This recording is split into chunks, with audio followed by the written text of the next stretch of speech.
네, 시청자 여러분 안녕하십니까? 뉴스타트 2부 시작합니다. 급물살을 타나 싶었던 미국과 이란의 종전 협상이 또 안개 속입니다. 맹탕 합의라는 미국 내부의 비판 속에 트럼프 대통령의 목소리가 다시 강경해진 건데요. 그 중심에는 이란 핵과 동결 자산 해제 문제가 있습니다. 상황을 낙관만 하기에는 어려워 보입니다. 스타벅스 코리아의 탱크데이 이벤트 논란이 계속되고 있습니다. 선거를 앞둔 정치권마저 참전하면서 갈수록 시끄러워지고 있는데요. 경찰도 관련 수사에 속도를 내고 있습니다.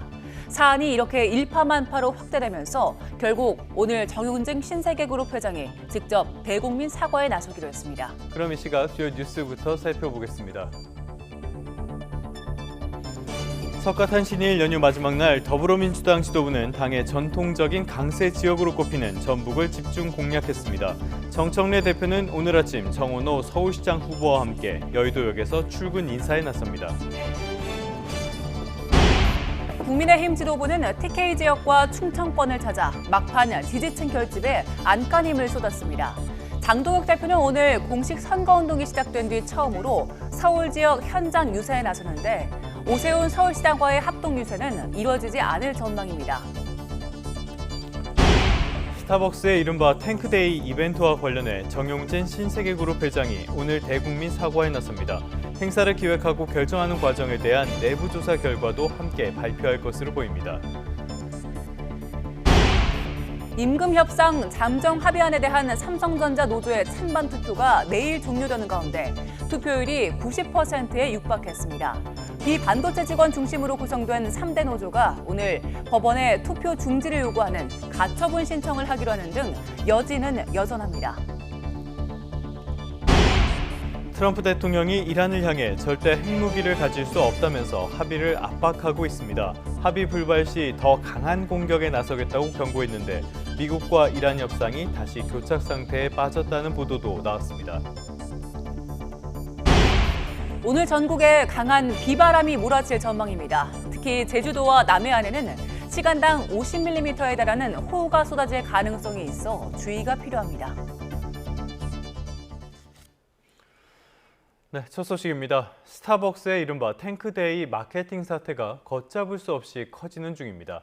결국 정용진 신세계그룹 회장이 오늘 직접 대국민 사과에 나서기로 했습니다. 정치권까지 가세한 이번 스타벅스 탱크데이 논란의 시작부터 정 회장의 직접 사과에 이르는 과정을 김세호 기자가 정리했습니다. 지난 18일 스타벅스 코리아는 텀블러 홍보 행사에 탱크데이, 책상의 탁이라는 표현을 썼습니다. 5.18 광주 민주화 운동과 고문으로 숨진 고 박종철 열사를 희화화했다는 비판이 순식간에 확산했습니다. 스타벅스 코리아는 행사를 중단하고 2차례 사과문을 발표했지만 정용진 신세계 회장은 스타벅스 코리아 대표와 기획 담당 임원을 해임하며 수습에 나섰습니다. 같은 날 저녁 이재명 대통령은 SNS를 통해 스타벅스 코리아를 강도 높게 비판했습니다. 이튿날 정용진 신세계 회장은 용납할 수 없는 부적절한 마케팅이었다며 대국민 사과문을 발표합니다. 스타벅스 미국 본사도 사과에 나서며 철저한 조사와 재발 방지를 약속합니다. 하지만 이후 더불어민주당 정청래 대표가 민주당 선거운동원과 후보들에게 스타벅스 출입 자제를 권고한 데 이어 윤호중 행안부 장관도 SNS에 스타벅스에 대한 보이콧 의사를 밝히는 등 정부 기관들도 잇따라 스타벅스와의 제휴를 중단하고 나섭니다. 여기에 이재명 대통령은 23일 SNS에서 스타벅스를 겨냥해 또다시 거센 비판을 이어갔습니다. 파장이 신세계그룹 전반에까지 이르는 상황에 몰리면서 결국 정용진 신세계그룹 회장은 오늘 직접 대국민 사과를 합니다. 이 자리에서 이번 스타벅스 마케팅 경위에 대한 자체 진상 조사 결과도 함께 발표하는데 여론이 얼마만큼 수용할 수 있을지는 미지수입니다. YTN 김세호입니다. 이번 논란의 당사자라고 할 수 있는 곳이죠. 광주 지역의 스타벅스 매장에는 눈에 띄게 손님이 줄었다고 합니다. 시민단체는 정용진 회장의 진심 어린 사과는 물론 재발 방지 대책을 촉구했습니다. 오선열 기자입니다. 유동인구가 많은 곳에 자리 잡은 스타벅스 매장이 썰렁하기만 합니다. 눈에 띄게 손님이 줄면서 테이블 곳곳이 텅 비어 있습니다. 석가탄신일을 낀 황금 연휴지만 주택가와 인접한 스타벅스 매장도 한산하기 마찬가지입니다. 평소 차량 주문이 도로까지 늘어서던 드라이브 스루 공간도 대기 행렬을 찾아볼 수 없습니다. 불매 운동에 적극 동참할 마음이 있습니다. 공감 능력을 얻어야 하는 대기업에서 그 아픔을 들춰내기만 하고 그 부분에 대해서는 확실하게 벌 받아야 된다고 생각합니다. 광주에 있는 스타벅스 매장만 71곳. 인구수 대비 서울 다음으로 많은 곳이지만 손님 발길이 끊기면서 스타벅스 매장은 직격탄을 맞았습니다. 5.18 민주화 운동을 비하한 이른바 탱크데이 이벤트 논란이 시간이 흘러도 사그라지지 않으면서 스타벅스 매장마다 사과문이 내걸렸습니다. 시민단체는 정 회장의 경영 일선 후퇴와 철저한 재발 방지 대책 마련 등 신세계그룹의 책임 있는 자세를 요구했습니다. 자신의 과거 행적까지를 진심으로 사과하고 다시는 그런 일이 벌어지지 않을 재발 방지 대책까지를 약속한다면 그때는 함께 뭔가 그래도 긍정적으로 볼 것인가를 진지하게 고려해 볼 수 있겠다. 스타벅스 불매운동과 1인 시위 등 시민사회의 분노가 확산하는 가운데 정용진 회장의 대국민 사과가 분노한 여론을 달랠 수 있을지 주목됩니다. YTN 오선일입니다. 이번 논란과 관련해 경찰은 5.18 민주화운동법 위반 혐의에 대해서도 수사하고 있습니다. 다만 현행법은 허위사실 유포에 대한 처벌을 중심으로 만들어져 있어서 조롱 형태의 표현에는 적용이 쉽지 않다는 지적이 계속되고 있습니다. 김다연 기자의 보도입니다. 탱크데이와 책상의 탁, 스타벅스 코리아 논란의 핵심 표현들로 계엄군 장갑차와 박종철 고문치사 사건을 떠올리게 한다는 지적이 나오지만 5.18 민주화 운동 등에 관한 특별법상 처벌 여부는 별개 쟁점입니다. 5.18 민주화 운동법은 허위 사실을 유포할 경우 처벌하도록 규정하고 있어서 문제의 표현이 조롱이나 모욕에 가깝다면 관련법 적용이 쉽지 않기 때문입니다. 문제는 왜곡 콘텐츠는 갈수록 늘어나고 그 양상 또한 처벌 사각지대에 있는 표현으로 확산하고 있다는 점입니다. 5.18 기념재단이 지난해 AI 모니터링을 진행한 결과 온라인상 왜곡 게시물은 모두 5,100여 건으로 전년도보다 3배 증가한 것으로 조사됐습니다. 표현도 5.18은 폭동 같은 허위 사실 중심에서 유공자 혜택, 성역화 같은 조롱과 냉소, 희화화된 형태로 확산하고 있다는 분석입니다. 역사를 왜곡 조롱하고도 그것도 모자라 멸시까지 하는 행동이 반복되는 것은 제대로 된 처벌이 없었기 때문입니다. 지난 2021년 5.18 특별법이 시행되고 입건된 피의자 120명 가운데 검찰 송치로 이어진 건 절반 수준인 67명이었던 것으로도 파악됐습니다. 형법상 모욕이나 명예훼손죄 적용 가능성도 거론되지만 5.18법 제정 취지를 살리려면 관련 조항 공백부터 메워야 한다는 지적이 제기됩니다. 5.18을 조롱하는 모욕이나 희화에 대해서도 처벌할 수 있도록 개정이 필요합니다. 국회엔 5.18 허위 사실뿐 아니라 비방과 왜곡, 날조, 조롱 행위까지 처벌 대상에 포함한 개정안이 발의된 상태입니다. YTN 김다연입니다. 네, 이번에는 8일 앞으로 다가온 6.3 지방선거 소식 살펴보겠습니다. 더불어민주당 정청래 대표는 오늘 아침 정원호 서울시장 후보와 함께 여의도역에서 출근 인사에 나섭니다. 정 대표는 이어 경기 여주와 이천을 방문해 기초단체장 후보 유세를 지원한 뒤 충북 제천과 경북 안동을 차례로 훑으며 지지를 호소할 예정입니다. 공동 상임선대위원장인 한병도 원내대표는 당의 강세 지역인 광주와 전남 일대를 돌며 투트랙 지원 유세를 이어갑니다. 국민의힘 장동혁 대표는 공식 선거운동이 시작된 뒤 처음으로 서울 지역 현장 유세에 나섭니다. 장 대표는 오늘 서울 성동구와 마포구, 강서구 등 이른바 한강 벨트를 돌며 기초단체장 후보들을 지원합니다. 지난 21일 공식 선거운동 시작 후 엿새 만에 처음으로 서울 지역 지원 유세에 나선 건데요. 오세훈 서울시장 후보 측이 여전히 거리를 두고 있어 두 사람의 합동 유세는 이루어지지 않을 걸로 보입니다. 국민의힘은 더불어민주당 일부 후보의 이딴 대부업체 관련 의혹을 선거전 전반으로 확산시키려고 총력을 다하는 중입니다. 김용남, 김상욱 두 후보의 공천 취소를 거듭 촉구했는데 더불어민주당은 아직 불법성이 확인된 건 없다며 중도 사퇴 가능성을 일축했습니다. 이종원 기자입니다. 국민의힘 지도부는 연휴 마지막 날에도 선거전 중반 주요 변수로 떠오른 더불어민주당 후보의 잇따른 대부업체 관련 의혹에 화력을 집중했습니다. 차명 대부업체 운영 의혹이 제기된 김용남, 평택을 후보와 대부업체 이사 겸직 논란이 불거진 김상욱, 울산시장 후보를 싸잡아 대부 브라더스라고 비꼬며 즉각적인 사퇴와 공천 취소를 촉구했습니다. 국회가 아니라 감옥에 보내야 할 사람입니다. 주서 야사, 낮에는 서민, 밤에는 사채업자, 대부 브라더스 보호하는 민주당을 반드시 심판해야 합니다. 김용남 후보에 대해선 고발 방침도 밝혔는데 고리사채에 대한 무관용 원칙을 강조했던 이재명 대통령의 과거 발언도 소환해 맹공을 쏟아냈습니다.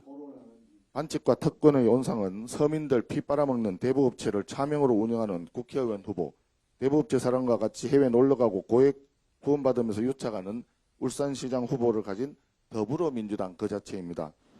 경쟁 후보 측에서도 공세의 고삐를 늦추지 않았습니다. 국민의힘 유이동 평택을 후보는 김용남 후보가 당선되더라도 또다시 당선 무효 가능성이 커졌다며 지역 민심을 파고들었고 같은 지역구인 조국혁신당 조국 후보도 민주당의 책임 있는 조치를 촉구했습니다.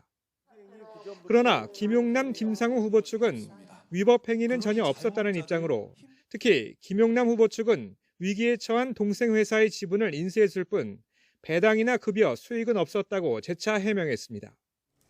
더불어민주당도 당내 검증 절차가 진행 중이라면서도 아직 불법성이 드러나지 않았다는 점을 부각했습니다.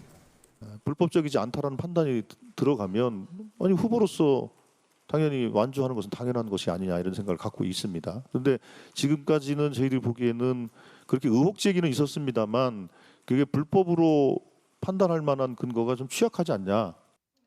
민주당은 후보를 중도 사퇴시킬 만한 사안은 아니라는 점을 특히 강조했는데 이와 관련한 단일화 논의도 없다며 가능성을 강하게 일축했습니다. YTN 이정원입니다. 이번 선거의 격전지 가운데 한 곳이죠. 대구에서는 연휴 마지막 날에도 시민들을 향한 양당의 구애 작전이 이어졌습니다. 더불어민주당 김부겸, 국민의힘 추경호 후보 모두 자신이 지역 경제를 살릴 적임자라며 표심을 파고들었습니다. 이윤재 기자가 보도합니다. 젊은 층이 많은 신도시에서 휴일 유세를 시작한 더불어민주당 김부겸 대구시장 후보. 아이를 낳은 부모 또 청년들과 사진을 찍고 악수하며 지역 경제를 다시 세우겠다고 다짐했습니다. 무엇보다 대구 경북 신공항이 지역 경제 도약의 발판이 될 것이라며 성공적인 추진을 약속했습니다. 지금 중지된 대구 경북 신공항 이전 사업 그것부터 빨리 착수를 해야 부지 매입 등을 통해서 대구의 미래 먹거리를 만들어낼 수 있는 그런 공간이 생깁니다. 국민의힘 추경호 후보는 전통시장에서 장을 보는 시민과 시장 상인들 마음을 흔들었습니다. 경제부총리 경력을 앞세워 전통시장을 살리고 대구 경제를 일으키겠다는 공약을 내세웠습니다. 또 내로라 하는 대기업을 유치해 전국 최하위권인 경제에 활력을 불어넣겠다고 힘주어 말했습니다. 양질의 일자리를 많이 만들기 위해서 삼성전자 등 반도체 공장을 유치할 예정이고 청년들의 창업을 지원하기 위해서 국가대표 창업도시로 만들어 나갈 그런 생각입니다. 대구시장 자리를 둔 경쟁이 뜨거워지면서 중앙의 지원 사격도 잇따랐습니다. 민주당에선 조정식 국회의장 후보자가 김부겸 후보와 만나 힘을 실었고 국민의힘 지도부도 대구를 찾아 추경호 후보에게 전폭적인 지원을 약속했습니다. 신공항을 건설하려면 여당의 전폭적인 지원이 필요합니다. 또 대구 경북 통합을 이루려면 특별법이 필요합니다. 그때도 조 의장 후보자께서 큰 역할을 해주십사고 요청하려고 합니다. 대구 경북이 함께 성장 발전하기 위한 오늘 비전을 발표를 하고 그래서 당 지도부에서도 전폭적으로 힘을 보태고 지원하기 위해서 개혁신당 이수찬 후보도 새로운 방식으로 해묵은 과제를 해결하겠다며 지역 곳곳을 누볐습니다. 후보자들 모두 지역 경제를 다시 날아오르게 할 시장이 되겠다며 한 표를 호소하고 있습니다. 시민들의 선택을 받을 경제적인 자는 누구일지 다가오는 선거에 관심이 집중되고 있습니다. YTN 이윤재입니다. 네, 또 다른 격전지인 경기 하남갑 이강 후보들을 YTN이 만나봤습니다. 날선 공방은 물론 하남 시민들을 사로잡을 교통 공약까지 팽팽히 맞섰는데요. 직접 들어보시죠. 결국 이재명 정부를 일을 하게 해줘야 된다. 윤어게인은 안 된다. 하남의 산적한 문제를 해결하려면 4선 국회의원인 도지사는 이광재가 일을 잘하지 않을까. 3호선, 9호선 철도 문제, 5호선은 배차 간격을 빨리 하는 문제, 감일까지 연장하는 이 철도가 제일 중요하고. 가족이 살고 있는 하남, 내 아이가 자라고 있는 하남, 그런 사람이 저는 하남 정치인이 된다고 생각하고, 이광재 후보 같은 경우는 병역 기피 논란도 있고 회초리를 좀 맞아야 되지 않을까. 5호선 급행을 좀 추진하겠다라고 공약을 내세운 이유가 서울에 출퇴근하시는 분들이 굉장히 다수입니다. 아침 20분은 제가 좀 책임질 수 있지 않을까라고. 네, 이번에는 미국과 이란 전쟁 상황 살펴보겠습니다. 정치적으로 궁지에 몰린 트럼프 대통령이 이란을 향해 절대 핵무기를 가질 수 없다면서 또 합의를 압박했습니다. 합의 불발 시 더 강한 공격에 나서겠다고 경고했는데요. 미국과 이란 협상이 다시 교착 상태에 빠졌다는 보도도 나왔습니다. 워싱턴 연결해 보겠습니다. 홍상희 특파원, 먼저 트럼프 대통령의 발언부터 살펴보죠. 다시 압박에 나선 것 같은데 어떻습니까? 네, 이곳은 오늘 미국을 위해 전장에서 숨진 장병들을 추모하는 현충일 메모리얼 데이입니다. 트럼프 대통령은 알링턴 국립묘지에서 열린 기념행사에서 미국의 대이란 군사공격 작전 과정에서 13명의 장병이 목숨을 잃었다며 추모 속에 하나가 되자고 말했습니다. 그러면서 이란은 절대 핵무기를 갖지 못할 거라고 강조했는데요. 트럼프 대통령의 발언부터 들어보시죠. These incredible men and women gave their lives to ensure that the world's #1 state sponsor of terror will never have a nuclear weapon. Oh, and they won't. They will never have a nuclear weapon. I'm sure. 네, 앞서 SNS에 올린 글에서는 이란과의 협상이 순조롭게 진행되고 있다면서도 합의가 불발될 경우 공격을 재개할 거라고 경고했습니다. 그 어느 때보다 크고 강력한 공격이 될 거라면서 그 누구도 원하지 않는 일이라고 말했습니다. 그러면서 사우디아라비아와 카타르, 파키스탄 등 중동 국가들을 향해서는 아브라함 협정에 가입해야 한다고 촉구했는데요. 아브라함 협정은 이스라엘과 중동 국가들의 국교 정상화 사업으로 이 트럼프 대통령이 일기 때부터 추진해온 이 아랍에미리트와 이 바레인 등이 가입을 하기도 했습니다. 트럼프 대통령은 미국의 노력을 고려하면 최소한 이들 국가들이 아브라함 협정에 의무적으로 서명해야 한다고 말하기도 했습니다. 지난 23일 이들 나라 정상들이 요청으로 이 자신의 공격 재개를 보류한 만큼 이 자신의 요구 사항을 받아들이라는 뜻으로 풀이되고 있습니다. 중동 국가들의 아브라함 협정 가입으로 이스라엘과 관계 정상화라는 성과를 내기 위한 전략으로 보이는데 각기 다른 이해관계를 가진 이 국가들이 선뜻 가입할 가능성은 크지 않아 보입니다. 네, 트럼프 대통령이 합의에 이르렀다라고 발언을 한 지 딱 하루 만에 협상이 다시 교착 상태에 빠졌다는 분석도 나왔네요. 네, 월스트리트저널이 중재국 당국자들을 인용해 보도한 내용입니다. 미국과 이란이 핵 프로그램 중단 등 제한 조치와 대이란 제재 완화를 놓고 이견을 좁히지 못해서 이 협상이 다시 진전을 이루지 못하고 있다는 겁니다. 미국과 이란이 60일 연장과 호르무즈 해협 개방을 골자로 한 양해각서 체결에 의견을 모으면서 이 조만간 합의가 이뤄질 거라는 트럼프 대통령의 언급이 있었죠. 하지만 미국이 이란의 핵 프로그램에 대한 선제적인 제한 조치를 요구하고 또 이란은 미국의 자산 동결 해제 보장을 요구하면서 다시 교착 상태에 빠졌다는 분석입니다. 이란에 대한 일부 제재를 완화할 경우 핵 협상을 지연할 가능성이 크다는 게 미국 측의 우려인데요. 전문가의 분석 들어보시겠습니다. They will have very general terms about Iran's nuclear commitments. The details will have to be negotiated later. And those details might never be finalized, just like the Gaza ceasefire agreement that never went into phase 2. 월스트리트저널은 또 이스라엘은 합의가 이루어질 경우 이란과 헤즈볼라에 대한 압박이 약해질 수 있다고 보고 더 강력한 조건을 미국에 요구하고 있다고 전했습니다. 네, 이란의 동결자산 해제 문제를 둘러싼 줄다리기도 계속되고 있지요. 네, 이란의 갈리바프 의회 의장과 아바스 아라그치 외무장관이 카타르 도하를 방문하고 있죠. 이 대규모 이란 자산이 동결돼 있는 카타르 정부와 동결 자산 해제 문제를 논의하고 있는 것으로 알려졌습니다. 이란 측은 미국과 이란의 양해각서 체결이 발표되면 일부 동결 자금이 바로 해제돼야 한다는 입장인데요. 미국은 이란에 대한 동결 자산 해제는 호르무즈 해협 개방과 핵합의 이행 이후 가능하다는 것으로 이 이행 시점을 놓고 이견이 여전하다는 겁니다. 미국과 이란의 막판 신경전이 벌어지고 있는 가운데 트럼프 대통령이 핵을 가질 수 없다고 강조하면서 이란의 농축 우라늄 반출과 관련한 약속을 요구할 거라는 전망도 나오고 있습니다. 지금까지 워싱턴에서 전해드렸습니다. 네, 두 나라의 종전 협상이 지연되는 배경에는 이란의 최고 지도자 모스타바 하메네이의 철저한 은신이 있다는 분석도 나왔습니다. 미국 CBS 방송은 정보 당국을 인용해 하메네이가 사실상 외부와의 접촉이 완전히 차단된 장소에 숨어 있어 이란 최고위급 당국자들조차 직접 연락할 방법이 없다고 보도했습니다. 협상 당국자들은 복잡한 전령 체계를 통해 사전에 전달받은 지침만으로 협상을 진행하고 있으며 이로 인해서 최종 합의 승인 과정에서 심각한 지연이 발생하고 있다는 분석입니다. 이란이 미국과의 종전 협상 과정에서 호르무즈 해협 통과 비용 문제를 두고 통행료가 아닌 서비스 이용료라는 논리를 내세웠습니다. 에스마일 바가이 이란 외무부 대변인은 정례 브리핑에서 해협 통과 시 지불하는 돈은 일방적인 통행세가 아니라 안전항행과 환경보호 등 서비스 제공에 따른 정당한 비용이라고 주장했습니다. 미국 측이 추진하는 양해각서상의 무료 개방 조건과는 차이가 있는 입장으로 앞으로 합의안이 도출되더라도 해협 이용 선박들의 비용 부담은 불가피할 걸로 보입니다.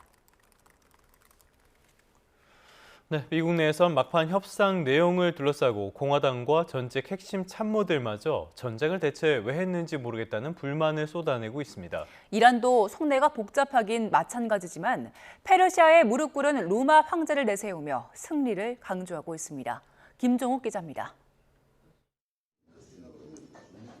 애초 전쟁을 왜 시작했는지 모르겠다.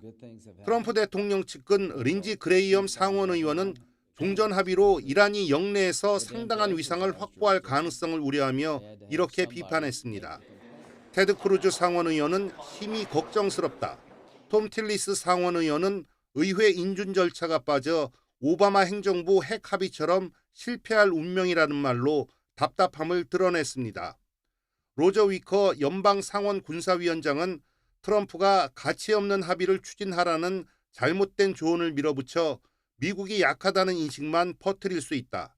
군사작전을 통한 모든 성과를 헛되게 만들 거라고 우려했습니다. 일기 트럼프 행정부 핵심 참모들도 잇따라 걱정을 쏟아냈습니다. 국가안보보좌관이던 존 볼턴은 보도가 맞다면 이란은 상당한 승리를 거두는 셈이다. 역시 국가안보보좌관을 지낸 마이클 플린은 뻔뻔스럽게 거짓말했던 이란이 이제와 진실을 말할 거라 믿는가라고 비판했습니다. 마이크 폼페이오 전 국무장관은 이번 협상안이 오바마 전임 행정부 때와 똑같은 듯하다고 비꼬았습니다. 야당인 민주당에선 이란의 더 극단적인 정권이 들어서게 돼 미국의 상황을 더 나쁘게 만들었다며 이런 한탄까지 합니다. And Donald Trump is being played as a fool that he is for getting us into this in the first place. 쏟아지는 우려에 트럼프 대통령은 아무것도 모른 채 비판하는 패배자들의 말은 듣지 말라고 일축했습니다. 오바마가 한 합의처럼 이란에 막대한 현금을 주고 핵무기 개발로 가는 길을 열어준 것과는 다른 좋은 합의를 할 거라고 자신했습니다. 이런 미국의 상황을 비웃기라도 하듯 이란은 이미 승리한 전쟁이라고 연일 선전합니다. 이번엔 외무부 대변인이 이란 영토를 아울렀던 고대 페르시아 제국의 황제에 굴복한 로마 황제들을 담은 부조 사진과 글을 올렸습니다. 로마인 생각에는 로마가 세계의 중심이었지만 이란이는 그 환상을 산산조각냈다며 페르시아 원정은 로마의 승리가 아니라 사산 왕조의 조건에 따른 평화로 끝맺고 황제는 조건을 수용해야만 했다고 일갈했습니다. YTN 김종욱입니다. 미국 법무부가 지난 23일 백악관 근처에서 발생한 총격 사건을 트럼프 대통령에 대한 암살 시도로 규정했다고 ABC 방송이 보도했습니다. ABC 방송은 법무부가 워싱턴 DC 연방지방법원 리처드 리언 판사에게 제출한 문서에서 사살된 용의자 나시르 베스트가 대통령과 가족, 참모들을 암살하려 했다고 밝혔다고 전했습니다. 네, 다음 소식입니다. 삼성전자 노조의 잠정 합의안 투표율이 90%에 육박했습니다. 메모리 부문 노조원을 중심으로 과반 찬성이 나올 거란 예측이 우세한 상황에서 비메모리 부문 노조원이나 주주들의 반발 등 리스크는 당분간 여전할 전망입니다. 정현우 기자의 보도입니다. 반도체 공장이 멈추며 최대 100조 원의 직간접적 피해를 낳을 것이란 우려가 제기됐던 삼성전자 노조의 총파업. 불과 수시간을 앞두고 정부 중재로 잠정 합의안이 도출된 이후 끝까지 조정 역할을 맡아주신 정부와 관계자 여러분께 진심으로 감사의 말씀을 전합니다. 곧이어 노조원들을 상대로 찬성 여부를 묻는 투표가 시작됐습니다. 조합원 수가 제일 많은 제1노조인 초기업노조는 첫날 투표율이 66%, 이틀째엔 80%를 넘겨 이젠 90% 선까지 육박한 상황입니다. 합의에 따라 성과급을 최대 6억 원을 받을 것으로 예상되는 반도체 메모리 부문 조합원들이 다수인 곳이라 찬성표가 몰렸을 것으로 보입니다. 이에 힘입어 오는 27일 무난한 가결이 나올 것이란 관측이 나오는 가운데 다만 당분간은 여진이 예상됩니다. 최대 성과급이 1억 6천만 원대로 상대적으로 적은 비메모리 부서는 물론 600만 원 수준에 그칠 비반도체 부문을 중심으로 불만이 거세기 때문입니다. 이미 투표 부결 운동이 벌어지고 있고 특히 제3노조인 동행노조는 제1노조가 자신들의 이번 투표 참여를 방해했다며 투표 중지, 가처분 신청에 나서기로 했습니다. 또 외부에선 성과급 합의에 상법상 문제 소지가 있다며 소액 주주들도 결집 중입니다.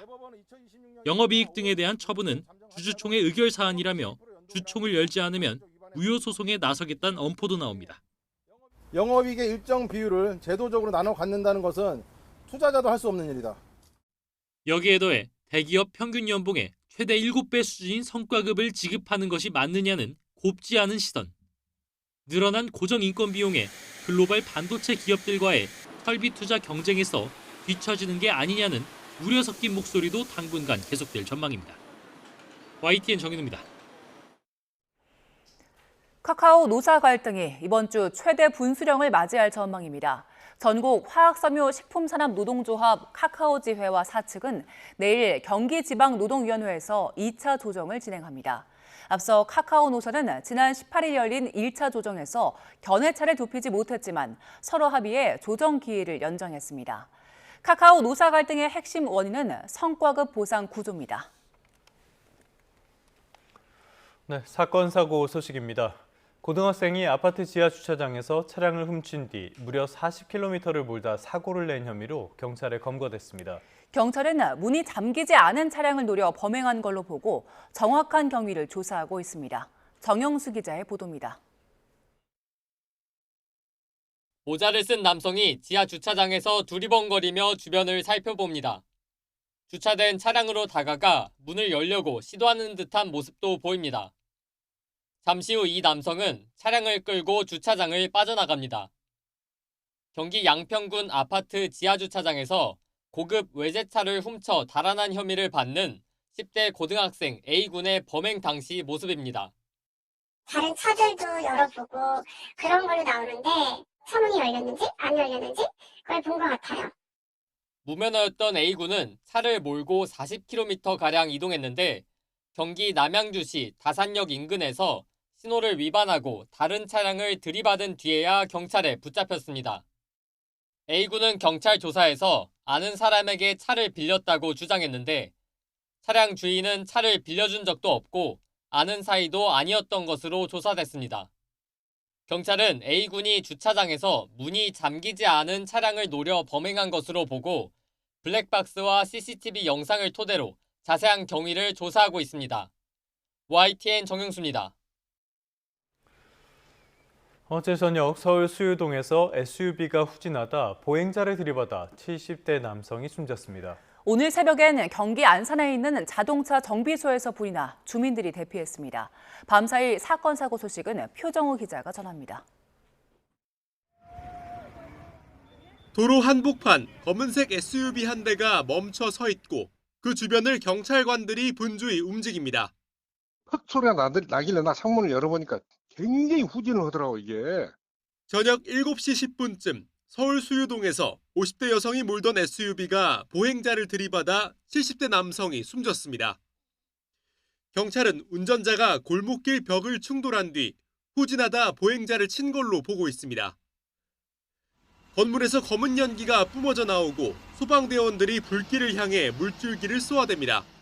계속 뭔가 터지고 무너지는 소리 나서 아주 크게 난 줄 알고 가서 봤는데 새벽 3시 반쯤 경기 안산에 있는 자동차 정비소에서 불이 났습니다. 근무하는 사람이 없어 다친 사람은 없었지만 주민 등 8명이 대피했습니다.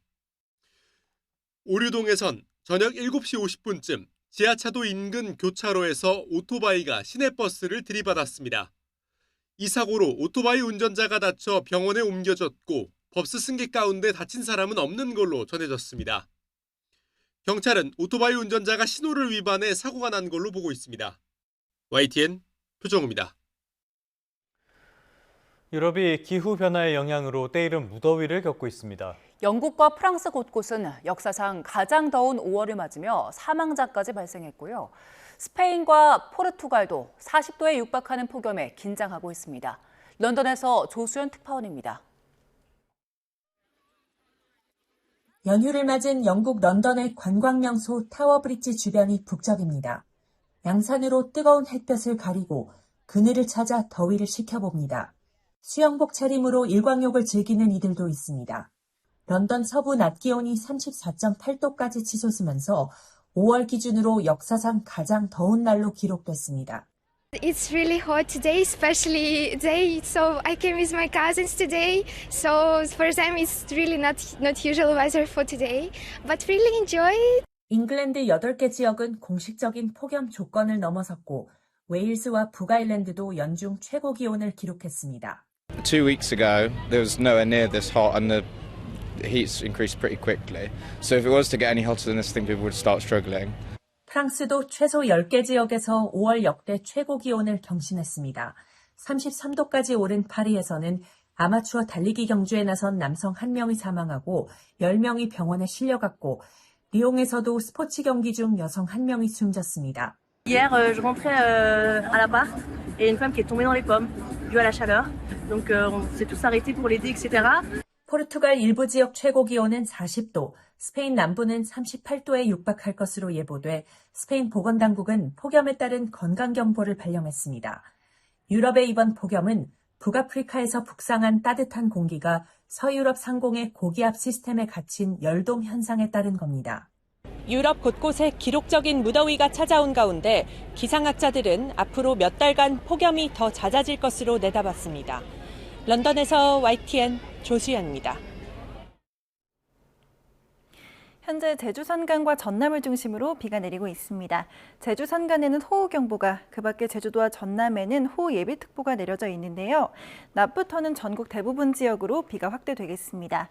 내일까지 제주 산간에 최대 250mm 이상, 남해안에도 150mm 이상의 큰 비가 오겠고 시간당 최대 50mm 안팎으로 강하게 쏟아지겠습니다. 서울 등 그 밖의 지역에도 최고 80mm 정도의 많은 비가 예상됩니다. 바람도 매우 강하게 불어서 피해 없도록 대비 잘하셔야겠습니다. 자세한 지역별 현재 기온도 살펴보겠습니다. 이 시각 서울의 기온이 22.2도, 대전 21.3도 등 어제보다 2에서 4도가량 높게 출발하고 있는데요. 반면 낮 기온은 서울이 27도, 광주와 포항 26도 등 어제보다 2에서 5도가량 낮아지겠습니다. 주 후반에는 다시 맑은 날씨로 회복하면서 기온도 다시 오를 전망입니다. 날씨였습니다. 이 시각 주요 뉴스입니다. 스타벅스의 이른바 탱크데이 이벤트와 관련해 정용진 신세계그룹 회장이 오늘 대국민 사과에 나섭니다. 행사를 기획하고 결정하는 과정에 대한 내부 조사 결과도 함께 발표할 것으로 보입니다. 임금 협상 잠정 합의안에 대한 삼성전자 노조의 찬반 투표가 내일 종료되는 가운데 투표율이 90%에 육박했습니다. 비반도체 직원 중심으로 구성된 3대 노조가 오늘 법원에 투표 중지를 요구하는 가처분 신청을 하기로 하는 등 여지는 여전합니다. 트럼프 대통령이 이란을 향해 절대 핵무기를 가질 수 없다면서 합의를 압박하고 있습니다. 합의가 불발될 때는 더 강한 공격에 나서겠다고 경고했는데 미국과 이란의 협상이 다시 교착 상태에 빠졌다는 보도도 나왔습니다. 오늘 전국에 강한 비바람이 몰아칠 전망입니다. 특히 제주도와 남해안에는 시간당 50mm에 달하는 호우가 쏟아질 가능성이 있어 주의가 필요합니다.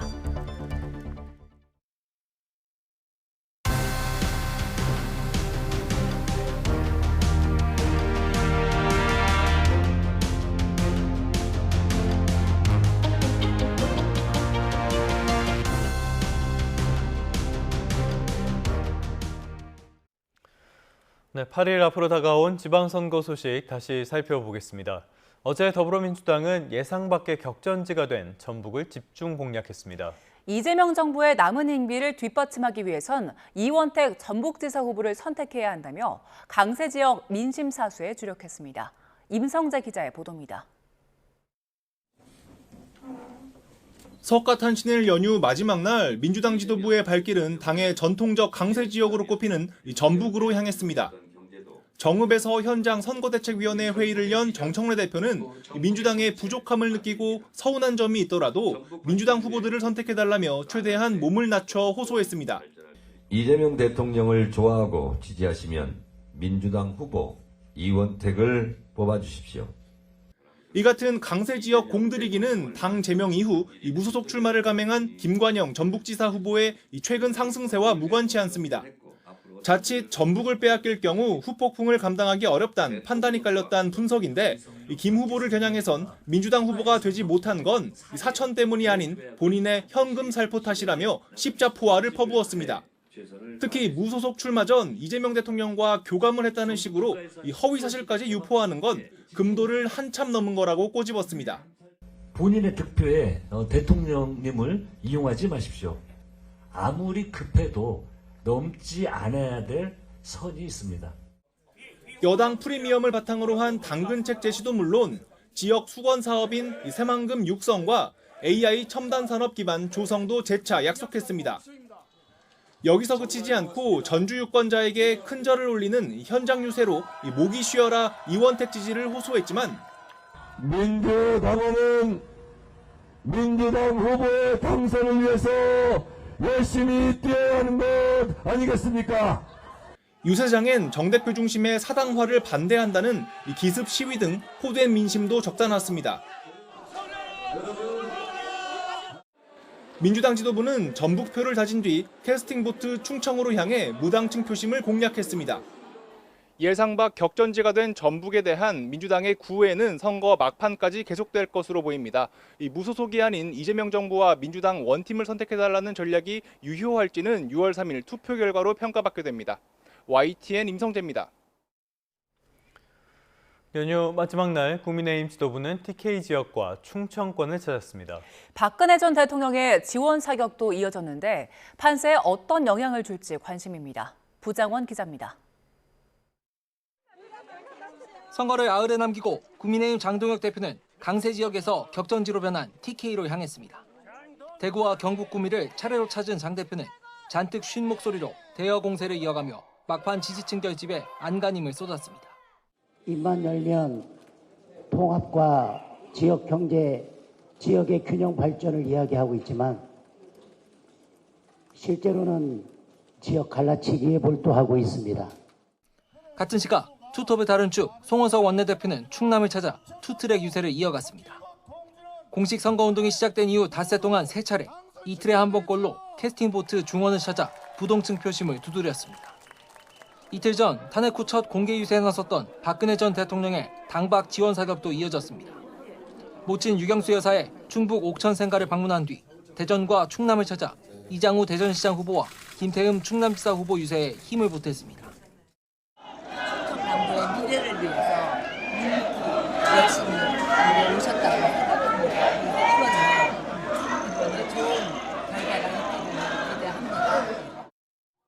선거의 여왕으로 불렸던 박 전 대통령이 몸을 풀자마자 국민의힘 내부에선 비수도권 중심으로 유세 요청이 쇄도하고 있습니다.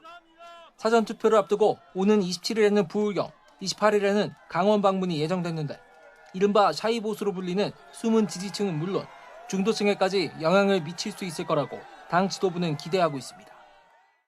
대한민국의 미래를 걱정하고 이재명 정부에 실망한 보수 유권자들과 무당층 그리고 중도층을 하나로 규합해낼 수 있으리라고 기대를 합니다. 전통적 지지층을 투표장으로 끌어내는 동시에 격전지 성패를 가를 부동층과 무당층 표심을 잡기 위한 구애가 나날이 뜨거워지고 있습니다. YTN 부장원입니다. 김영범 정책실장의 SNS가 또 논란의 중심에 섰습니다. 이번엔 한국 경제가 새로운 차원으로 진입했다면서 고금리와 고물가, 고환율, 이른바 3고는 성공의 비용이라고 주장한 겁니다. 야당은 정부의 무능을 감추기 위한 말장난, 현실 왜곡이라고 지적했고 여당은 방어막을 쳤습니다. 정인용 기자입니다. 김영범 청와대 정책실장이 SNS에 요즘 한국 경제를 보는 시각이 혼란스럽다며 기업 실적은 사상 최고치에 수출은 넘쳐나는데 금리는 오르고 환율은 불안하다고 적었습니다. 이에 시장과 여론은 위기 징후를 찾기에 바쁘지만 고금리와 고물가, 고환율은 우리 경제의 도약 과정에서 수반된 성공의 비용이라고 언급했습니다. 대표적으로 고환율은 과거 외환위기 때처럼 외화 부족에서 비롯된 게 아니라 코스피 급등으로 외국인이 막대한 차익의 일부를 회수하는 과정에서 벌어진 일이라는 겁니다.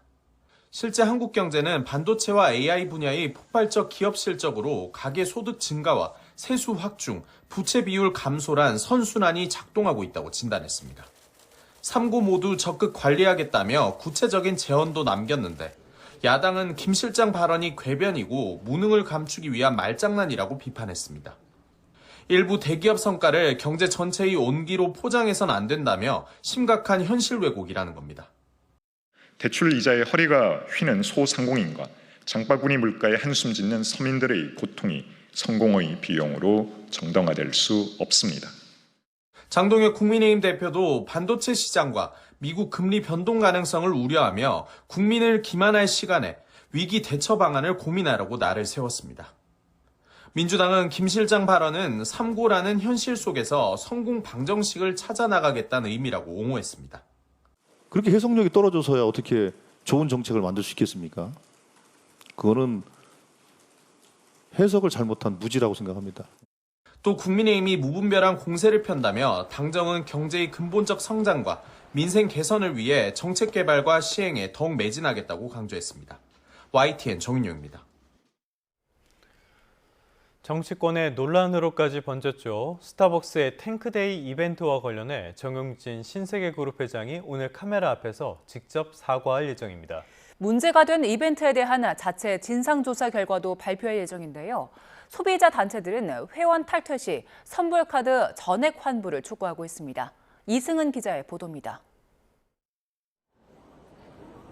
5.18 민주화운동 기념일에 진행된 탱크데이 이벤트와 관련해 정용진 신세계그룹 회장이 오늘 오전 직접 대국민 사과문을 발표합니다.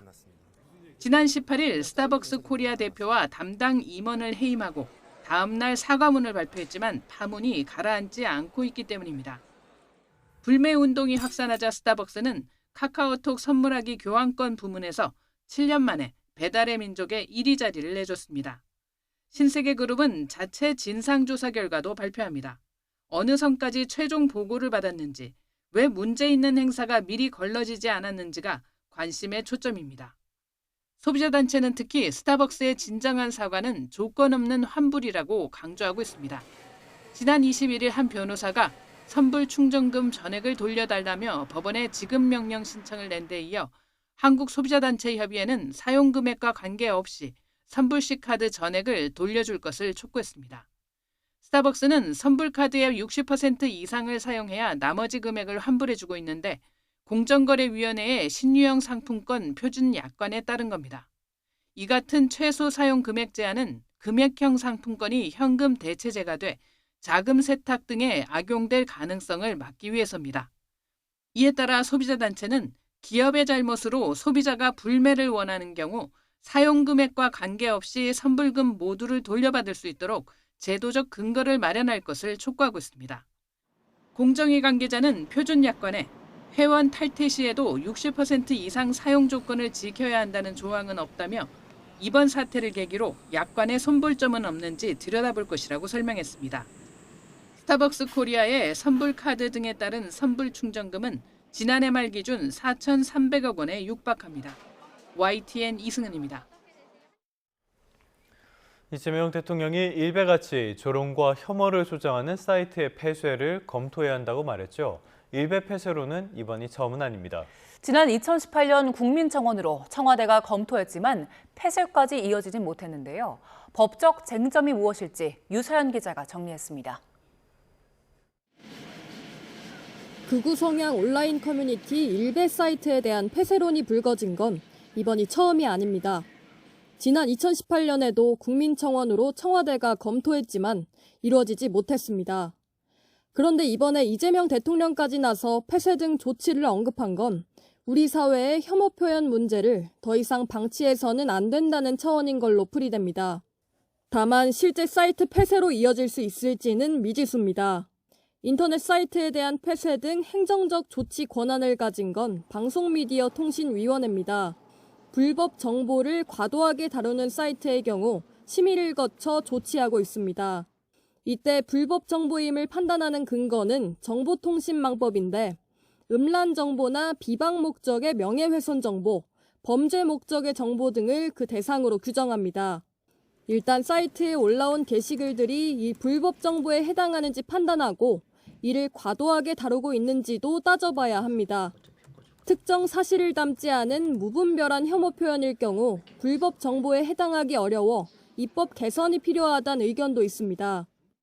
사회적으로 문제되고 있는 혐오 표현이라는 것은 그냥 구체적인 사실을 드러내지 않고 그냥 증오를 선동하는 표현이거든요. 어떻게 보면은 규제의 공백이 있다고 봐야 될 겁니다. 이에 더해 대법원은 판례를 통해 웹사이트 폐쇄 여부를 판단할 때는 사이트의 개설 목적 등을 고려해야 한다고 판시하기도 했는데 온라인 커뮤니티의 특성상 다양한 주제의 게시글이 올라오는 만큼 이를 충족하기 쉽지 않을 거라는 전망입니다. 앞서 여성과 아동 성착취물이 공유되던 사이트 소라넷은 지난 2016년 폐쇄됐지만 2021년 가수 강다니엘이 명예훼손 등을 이유로 사이트 DC인사이드 폐쇄를 요구하며 낸 소송에서는 법원은 표현의 자유 위축 등을 이유로 받아들이지 않았습니다. 불법 정보에 대한 판단에 더해 표현의 자유 위축 우려라는 민감한 과제까지 안고 있는 만큼 실제 폐쇄 여부를 결정하기까지는 치열한 공방이 이어질 전망입니다.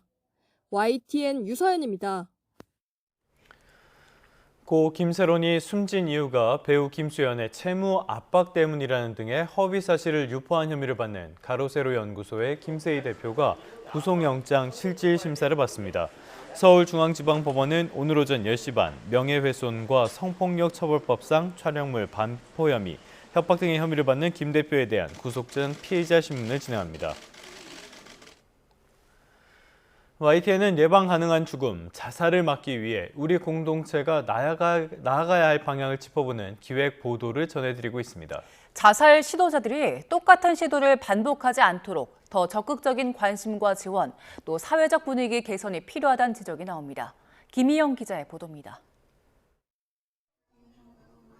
10년 전쯤 두 차례 자살 시도 끝에 살아남은 A씨는 당시 도움을 구할 힘을 내는 것조차 버거웠다고 기억합니다.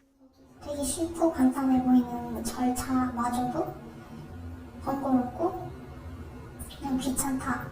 우울하고 에너지가 없으니까 간단한 허들도 높은 허들처럼 보여서 자살 가능성이 있는 이들에게 사회가 먼저 다가서 도움의 손길을 내밀어야 한다는 지적이 나오는 이유입니다. 물론 자살 시도자를 관리하기 위한 체계는 이미 존재하기는 합니다. 자살 시도자는 경찰이나 소방에 신고됐거나 내원한 응급실에 생명사랑 위기대응센터가 있는 경우 상담이나 기타 복지 서비스 등 지원을 받을 수 있습니다. 센터는 물론 지자체 도움도 받을 수 있는데 다만 센터를 통할 경우 당사자가 자신의 정보를 제공하고 서비스를 받는 데에 동의해야 합니다. 그런데 지난해 기준 생명사랑 위기대응센터 내원자의 70% 정도만 상담 등 사후 서비스에 동의했고, 이 가운데 지자체 자살예방센터로까지 연계된 이들은 30% 정도로 전체의 23% 수준에 그쳤습니다. 누구를 정신병자로 아냐, 뭐 이런 식의 이제 대화를 통해서 이제 치료를 거부하는 경우들이 많거든요. 그만큼 사회적인 편견이 심하기 때문이라고 생각됩니다. 전문가들은 자살 시도를 반복하는 걸 막기 위해서는 지속적인 상담 등 관리가 중요하다고 말합니다. 이와 관련해 응급실에서 자살 시도자의 정보를 본인 동의 없이도 지자체에 제공할 수 있게 하는 법 개정안이 국회에 계류 중인 상황. 자칫 자살 시도자로 낙인 찍히는 건 아닌지 두려움을 갖지 않고 도움받는 걸 자연스럽게 여기는 사회 분위기 조성이 중요하다는 목소리도 나옵니다. 그를 아는 모든 사람들에게 심각한 영향을 미치기 때문에, 그래서 나의 하나의 목숨이 내 목숨이 아니고 우리 모두의 생명이라는 걸 이제 인식할 수 있도록 그런 사회 분위기가 좀 개선되는 것이 중요하다고 생각이 됩니다. 보건복지부는 자살 예방 상담 전화 인력을 확충하고 2년 후로 예정됐던 차기 자살 예방 기본계획 수립을 앞당겨 진행하는 등 대안을 마련하는 가운데, 스스로 도움을 요청하기조차 힘든 이들을 지속적으로 관리할 수 있는 방법에 대한 고민이 필요해 보입니다. YTN 김희영입니다. 내년도 최저임금을 결정하기 위한 최저임금위원회는 오늘 오후 정부 세종청사에서 근로자와 사용자, 공익위원 9명씩 모두 27명이 모인 가운데 제2차 전원회의를 열 예정입니다. 앞서 첫 회의에서는 노동계는 지난 3년간 최저임금이 매우 낮은 인상률에 머물렀다며 대폭 인상을 주장했습니다. 반면 경영계는 대내외 여건이 모두 악화한 상황에서 최저임금 동결도 현장에 부담으로 작용할 수 있다며 인상에 부정적인 입장을 보였습니다. 대형 반도체 종목인 삼성전자와 SK하이닉스를 기초 자산으로 둔 단일 종목 레버리지 상품이 내일 상장되는 가운데 금융당국이 각별한 주의를 당부했습니다. 금융위원회와 금융감독원은 해당 상품들이 단일 종목 주가 변동률에 최대 2배를 따르는 고위험 구조를 갖춘 만큼 투자자들의 충분한 이해가 필요하다고 밝혔습니다. 공사비 5조 5천억 원대로 서울 정비사업 최대 규모로 꼽히는 강남구 압구정 3구역 재건축 시공사로 현대건설이 선정됐습니다. 압구정 3구역 재건축 정비조합은 어제 압구정 고등학교 대강당에서 총회를 열어 우선 협상 대상자인 현대건설과 수의계약 체결 안건을 가결했습니다. 네, 다음 소식입니다. 지난 3월 외국인들이 많이 찾는 캡슐 호텔에 불이 나 1명이 숨지고 9명이 다쳤습니다. 이런 참사가 또 발생하지 않도록 서울시가 대규모 숙박업소를 모두 점검하고 소방시설도 보강하기로 했습니다. 이영원 기자입니다. 10명의 사상자를 낸 캡슐 호텔은 애초에 불이 나면 속수무책인 구조였습니다. 작은 방에 침대가 다닥다닥 밀집해 있고 좁은 복도에는 짐을 내놓기 일쑤라 대피조차 쉽지 않았던 겁니다. 특히 스프링클러 설치 의무가 없던 건물이라 피해가 컸습니다. 처음에 연기 나다가 곧 한 3분 후에 불길이 번진 거예요. 그다음에 옆에 창가에서도 또 불길이 던지고 두 군데서 불길이 활활 타오른 거죠. 이 참사를 계기로 서울 숙박업소를 전수조사했더니 10곳 중 9곳에 스프링클러가 없었습니다. 이들 대부분이 소규모 업소라 설치 의무 자체가 없어 화재의 무방비로 노출돼 있는 겁니다. 이에 서울시는 쉽게 달 수 있는 자동 확산 소화기 등 대체 소방시설 설치를 권고하고 전수점검을 이어가기로 했습니다. 스프링클러 설비 미업소에 대해 자동 확산 소화기, 단독 경보용 감지기 등 대체 소방시설 설치를 강력 권고하겠습니다. 특히 자동 확산 소화기는 초기 화재 진압에 효과적인 소방시설로 확인된 만큼 그러면서 결국 법과 제도 개선이 중요하다고 강조했습니다. 구체적으로 밀집형 숙박업소를 다중이용업소로 지정해 면적과 관계없이 스프링클러 설치를 의무화하도록 정부에 건의했다고 밝혔습니다. 또 300제곱미터 미만 소규모 업소에는 자동 확산 소화기 설치를 의무화하는 방안도 요청했습니다. 이와 함께 객실 면적 대비 침대 수와 한 사람당 최소 점유 면적 등 밀집도 기준을 만드는 것도 참사 재발을 막기 위한 시급한 과제로 꼽았습니다. YTN 이영훈입니다. 우리나라의 과학자들이 양자 컴퓨터를 활용해 인공지능 분야의 40년 난제를 해결했습니다. 생성형 AI가 현재 마주한 한계를 뛰어넘을 수 있게 해줄 차세대 인공신경망을 세계 최초로 실용한 겁니다. 최소라 기자입니다. 단어 몇 개만 입력하면 순식간에 새로운 이미지를 만들어내는 생성형 AI. 하지만 요구사항이 복잡해지면 계산량이 기하급수적으로 늘어나 처리 속도가 느려지고 이상한 이미지를 생성하기도 합니다. 이런 한계를 극복하기 위해 사람의 뇌를 가장 닮은 차세대 인공신경망 볼츠만 머신이 주목받고 있습니다. 데이터의 복잡한 관계를 정교하게 표현할 수 있어 생성형 AI에 가장 최적화됐지만 학습이 까다로워 지난 40년간 제대로 활용되지 못했습니다. 이 볼츠만 머신이라고 하는 것을 직접적으로 학습을 시키는 일은 실제로 상당히 어렵기 때문에 이것을 우회적으로 여러 가지 근사적인 기법이라든지 특수한 제한을 걸어준다든지 여러 가지 테크닉들을 써서 이 문제를 해결하기 위해 국내 연구팀이 양자 컴퓨터를 활용했습니다. 수많은 경우의 수를 일일이 계산하는 대신 양자 컴퓨터 고유의 확률적 특성을 이용해 필요한 정답 후보들을 한 번에 뽑아내는 겁니다. 기존 컴퓨터로는 정답 근사치를 얻는 데 그쳤지만 양자 컴퓨터로는 정확한 정답 후보를 64배 더 빠르게 얻어냈습니다. 이렇게 훈련된 인공신경망은 신약이나 첨단 신소재, 반도체 칩 등을 훨씬 정교하고 다양하게 설계할 수 있을 것으로 기대됩니다. 특정한 효능을 가진 분자 구조들을 학습을 잘 시키면 얘네가 그것과 같은 효능을 가지지만 다른 형태를 가진 분자 구조들을 출력을 한다든지 이런 식으로 실제 산업 환경에서 활용할 수 있을 것입니다. 이번 연구 성과는 양자 컴퓨터가 AI 학습이라는 실용적인 문제를 해결한 최초의 연구로 국제학술지 피지컬 리뷰 2에 실렸습니다. YTN 사이언스 최소라입니다. 일본 도쿄 긴자의 유명 쇼핑몰에서 최루액으로 추정되는 물질이 분사됐습니다. 경찰은 사건 직후에 달아난 괴한을 추적하고 있습니다. 신호 기자입니다. 명품 브랜드가 모여있는 도쿄 긴자의 유명 쇼핑몰 긴자6 앞 도로가 봉쇄됐습니다.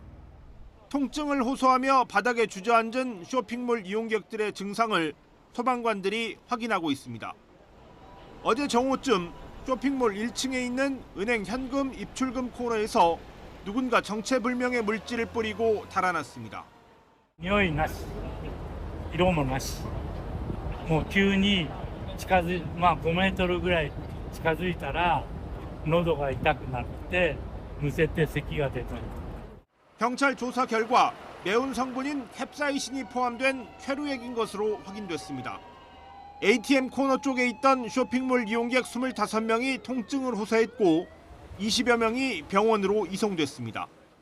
みんな同じようにむせて咳が出てっていう人が周りに何人かいました。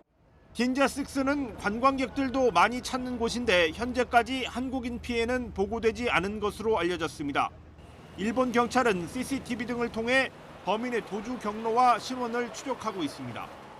일본에서는 지난 10일에도 도쿄 근처를 운행하던 열차 안에서 유사 사건이 발생했습니다. 열차 운행이 2시간 이상 지연되면서 승객 1,200명이 피해를 봤는데 경찰은 당시 16살 소년을 용의자로 체포했습니다. YTN 신호입니다. 시진핑 주석이 미중 정상회담 때 트럼프 대통령 앞에서 다카이치 일본 총리를 강하게 비난했다는 언론 보도가 잇따르고 있습니다. 당시에 트럼프 대통령은 다카이치 총리를 두둔한 것으로 알려졌는데요. 당분간 중일 관계가 좋아지기는 어려울 것이란 전망이 커지고 있습니다. 도쿄에서 이승배 특파원입니다. 지난 14일 미중 정상 만남 당시 전 세계 시선은 타이완 문제에 쏠렸습니다. 시진핑 주석이 트럼프 대통령 면전에서 한 이른바 타이완 경고 때문이었습니다. 그런데 당시 일본 총리도 맹비난한 것으로 알려졌습니다. 영국 파이낸셜 타임스는 시진핑 주석이 일본 재군사화 문제를 강하게 제기하면서 격앙된 모습을 보였다고 보도했습니다. 다카이치 산하의 일본 총리 실명을 직접 거론하며 비판했는데 이틀간 진행된 정상회담에서 가장 격렬한 순간이었다고 소식통은 밝혔습니다. 특히 사전 실무 협의에서 전혀 논의되지 않은 주제여서 미국 측 참석자들은 당혹감을 감추지 못했다고 전했습니다. 일본 요미우리 신문도 정부 관계자를 인용해 시진핑 주석이 다카이치와 타이완 총통 2명을 싸잡아 비난했다고 보도했습니다. 지역 평화를 위협하고 있으니 두 정상을 지원하지 말라고 트럼프 대통령에게 요구했다는 것입니다. 시진핑 주석이 일본 총리를 직접 언급하며 문제 삼은 건 이번이 처음입니다. 무엇보다 중국이 오랜 기간 반목이 깊은 타이완 총통과 동일선에 둔 것은 그만큼 관계가 최악이라는 평가가 나옵니다. 당시 트럼프 대통령은 동조하지 않고 일본 편을 든 것으로 알려졌습니다. 정상회담을 마치고 돌아가는 전용기에서 가장 먼저 다카이치에게 전화를 걸기도 했습니다. 일본 정부는 일단 공식 평가를 자제하고 있습니다. ご指摘の報道は承知をしておりますが、第三国間のやり取りでありますので、その詳細についてコメントする立場にはございません。 일본 언론은 당장 중일 정상회담 등 관계 개선은 힘들 것으로 보고 있습니다. 그러면서 미국과 연계하면서 대중 외교를 구상할 방침이라고 밝혔습니다. 하지만 중국은 트럼프 대통령이 떠나자마자 최근 서해와 동중국해 등에 군함 100여 척을 배치하며 군사적 압박 강도를 높이면서 중일 관계는 더욱 얼어붙고 있습니다. 도쿄에서 YTN 이승배입니다.